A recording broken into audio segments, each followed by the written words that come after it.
All I know is that I'm a Muslim and I do not have a profession. I do not have any other identity. You said about Javed Akhtar Sahab that he doesn't fit into the frame. So people like me also, I mean, up till now, 3-4 years ago, I never thought that I actually fit into that frame. کیونکہ بہت سارے مسلمان بھی مجھے دیکھ کے بالکل نہیں کہیں گے کہ میں جو ہوں مسلمان ہوں. بہت ساری مسلم محفلوں میں بھی میرا آنا الاؤڈ نہیں ہے. And because of the obvious reasons. I cannot be a Muslim leader because I do not look like one.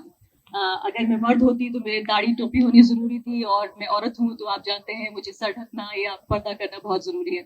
So almost a misfit everywhere. So thank you. I think we are living in a country at the moment and at a time where it is very difficult to be a liberal human, a liberal Indian, whether a Muslim or a Hindu. ملا کہتے ہیں کہ آپ وندے ماترم گائیں گی تو آپ مسلمان نہیں رہ جائیں گی. ہندوتوادی کہتے ہیں کہ اگر آپ وندے ماترم نہیں گائیں گی تو آپ ہندوستانی نہیں رہ جائیں گی.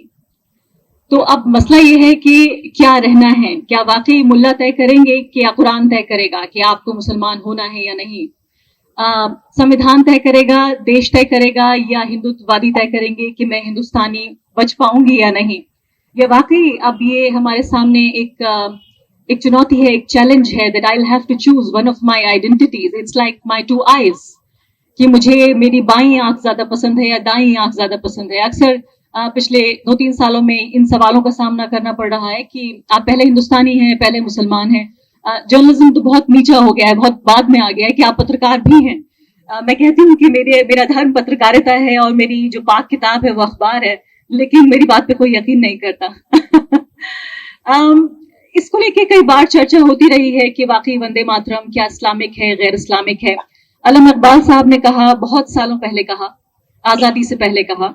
ان کا کہنا تھا کہ پتھر کی مورتوں میں سمجھا ہے تو خدا ہے, خاک وطن کا مجھ کو ہر ذرہ دیوتا ہے.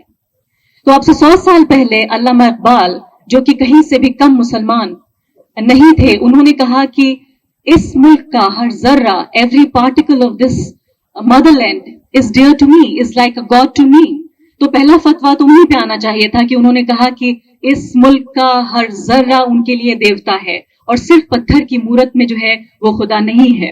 انہوں نے اے آر رحمان صاحب کا ذکر کیا, وہ بھی اپنی جگہ جائز ہے. اور دوسرا ایک بہت بڑا اگزامپل کچھ خطرہ مول لیتے ہوئے میں دینا چاہتی ہوں, وہ ہے کعبہ کا اگزامپل. وہاں بھی اسلام جو ہے وہ دراصل یہ مانتا ہے کہ کعبہ بھی ایک طرح کا اسٹیچو ہے, اور اگر ان کا بس چلے تو وہ دراصل اس پہ اگر ایک رائے ہو جائے, اور شاید جس طرح سے اسلامک اسٹیٹ جسے ہم آئسس کہتے ہیں ان کے ارادے کامیاب ہوں,